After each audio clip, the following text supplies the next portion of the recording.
Honestly, I can still remember when I first heard about this game. Originally, it was going to be a third-person, free-to-play alternative to Left 4 Dead with randomized maps, and I was really interested in it. But then Crytek ran into financial troubles, and news on it went dark until, out of nowhere, it was re-announced, and it may as well have been a completely different project compared to what was originally shown off.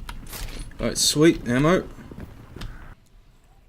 As it is now, comparing Hunt to Left 4 Dead is like comparing apples to sushi. Completely different and practically alien to each other. Gameplay is now that of an FPS with a two-player co-op focus, where groups of 2 or 1 player are dumped into a map and compete over who gets to fight the bosses in it for the greatest rewards. Now initially, nothing really happens, and I can see someone with a shorter attention span getting bored after just a few minutes of aimlessly wandering around the map. This is because you have to organically explore using a combination of a compass, a map, and dark vision, which is essentially waypoint vision. There is little hand-holding outside of the bare minimum, and as you find clues, they do mark off sections of the map, so you can earn a direction towards a boss to follow. There are standard enemies you can fight as well, and they do have a solid variety to them, but they don't put up much of a challenge unless you're careless or let yourself get blindsided. While playing, I only ended up with 1 successful hunt, and boy was it scary, I will admit that without hesitation. At least it was until I discovered a severe exploit with the AI. But this was the one thing that ruined my immersion, and while it is unfortunate, it is also safe to say that it's just an aspect of the game still being in early access.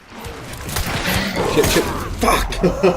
No, I'll let you have your Yep, and thanks, and by the way, everything you said was recorded. However, with the game in its current state, this gameplay loop does have the potential for getting dull in the long run. This is because currently there's only 1 map with 2 bounties to go after, and unlike something like Fortnite, it lacks the same constant player-driven chaos to keep each session fresh. That isn't to say that chaos isn't there, but it's in much shorter and much more intense bursts. There's also some RPG-style progression tied to your hunters and roguelike elements with permadeath, which does place inherent value on your characters and does feed into the tension and the horror elements, which overall does help stave off the game from getting too dull, but it's no substitute for actual content. Shit, missed it.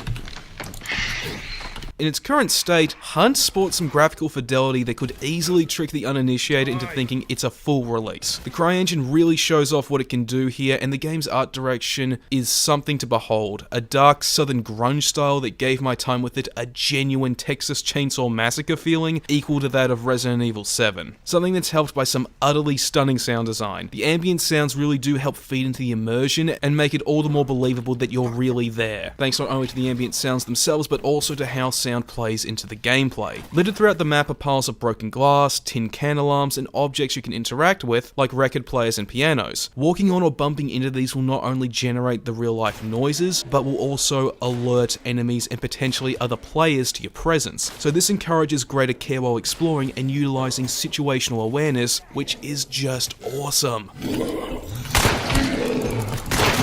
But on the technical side of things, Hunt ran like shit. I do own what I can safely call a solid PC with an Nvidia GTX 1060, 8GB of RAM, and Intel i5 processors. It's well above the recommended system requirements, and yet Hunt still chugged like an obese man running a marathon, with the frame rate constantly alternating between 15 FPS to 60 FPS at the drop of a hat, and this didn't change whenever I made changes to the graphical settings. But this didn't make the game unplayable, and it was more of an annoyance that reminded me of trying out modern games on my first laptop back in high school.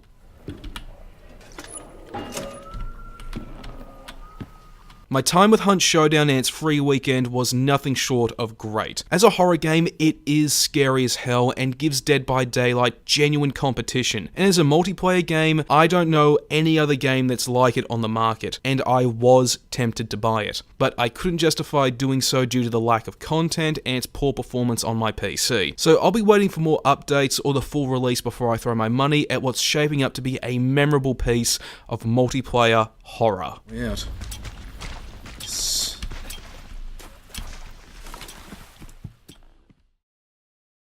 Alright, thanks for checking out this video, I really do appreciate it, and if you really enjoyed the video, feel free to also subscribe to the channel. If you want to get regular updates on stuff I'm working on, then feel free to check out my Minds and Gab, links in the description below. And for movie reviews, I'm going to have one of Annihilation out next, and then, for game reviews, I've got a review of the Neverwinter Nights remaster coming up later in the month. I've got all that and more coming up, so, like usual, feel free to stick around.